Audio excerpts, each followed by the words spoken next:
All right, this is a really interesting discussion we're about to have.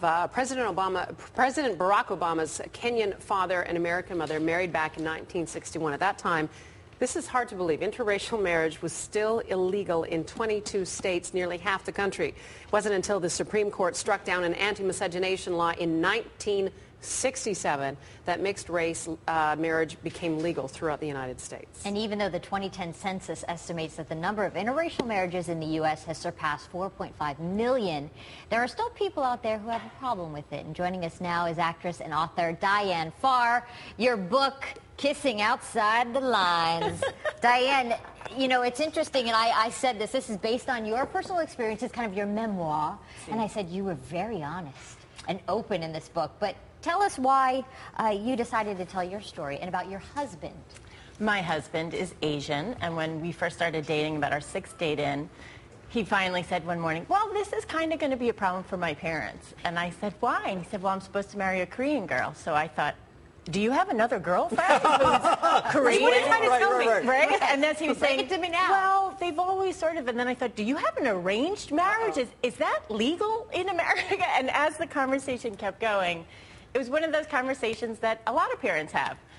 Everybody's equal, everybody deserves the same chance at education and real estate and friendship, but you can't love one of them. And in fact, you tell in the opening pages of this book, tell us what your mother said. My parents had the same conversation with me when I was younger, only Asian didn't fall on their list of parameters.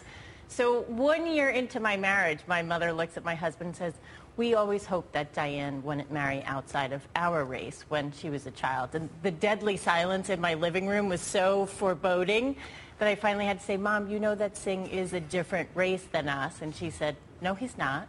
And what was the distinction in her mind? Because you were both Black American and white. That was it. Which is, in some ways, a New York thing. My parents were immigrants. They had very specific rules. They grew up in a very specific ghetto where people were their color. And in this ghetto, these people they fought with. And it went back and forth. But my mother and I negotiated that discussion for 20 years. Wow. It just kept going and going. And by the time I was getting married, anybody was welcome. 3 grandkids later, are his parents won over? His parents are won over. I'm not sure that it was the grandkids. The grandkids will usually do it, but in his culture, it was age. We were 35 when we were getting married. It was time. And they were like, ovaries. Just bring please. ovaries that are functioning, uterus to hold the baby. Well, how much of that do you think is generational? I think it's almost all generational. I think our generation has the ability to change it as long as we're talking about that little private conversation that parents have at home. As soon as Barack Obama was elected, it was like, wow, we're post-racial. Right. One man's job doesn't necessarily make us post-racial, not at home. You have they're still quite young, but when you see them growing up and getting older, do you think they'll, face the same kind of issues with that, or do you think it'll be depending different on where we live? Well, that's don't you think it's regional degree? Yeah, it is. And I had an Asian girlfriend in college, and I remember we took a trip together, and it never even occurred to me that any of this was anything. Right. And we changed planes in the Atlanta airport, and I felt walking through that airport, there were like daggers. Yes. But that's a long time ago. Yes, but I'm not sure in Atlanta or Alabama, some of those laws are still on the books in some states in America. Like I saw something in the news yesterday that they were trying to change something in Alabama. So depending on where you live, in my book, every time my husband and I hit a big bump, I introduce 5 other couples of different races. I love that. From different parts of the country and their experience. And it's astounding that all of us had a similar conversation at home. Well, I'll tell you, it's not even just couples. My parents who adopted me are both Caucasian, and it's amazing to go places and people don't think that I could belong to them. Yes, and that's on all sides of the spectrum. It doesn't have to be from white people or black people or mixed race people. Yes. We all have our ideas about how the world's supposed to work. Yes, and the funny thing is, this is America. Right? Like, this is our culture, and nobody is calling our culture a culture. Right. We're identifying with things that don't have anything to do with where we live. Right. That's interesting because you bring that point up in the book, which is we're a country where everybody, for the most part, has come from somewhere else, whether it be 1 generation ago or 5 generations ago. Yeah. And yet we're holding on to the old country. Yes. And sometimes maybe that's keeping us from apart having. Still. We're all Americans, but yet we're holding on to I'm Irish American, I'm Italian American, I'm But here's the thing, and maybe these are all definitions. For example, your in-laws. Yes. Did you think of them as being prejudice, or they were just trying to sort of traditional?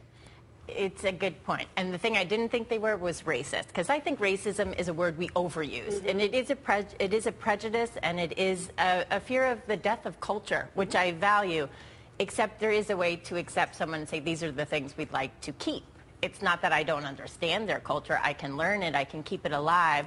So I think it's just a process. And to some degree, people that have been here for 10 generations, I do think we have a responsibility to revere being American above and beyond the other things. We seem to have great nationalism when we're fighting with someone outside the country.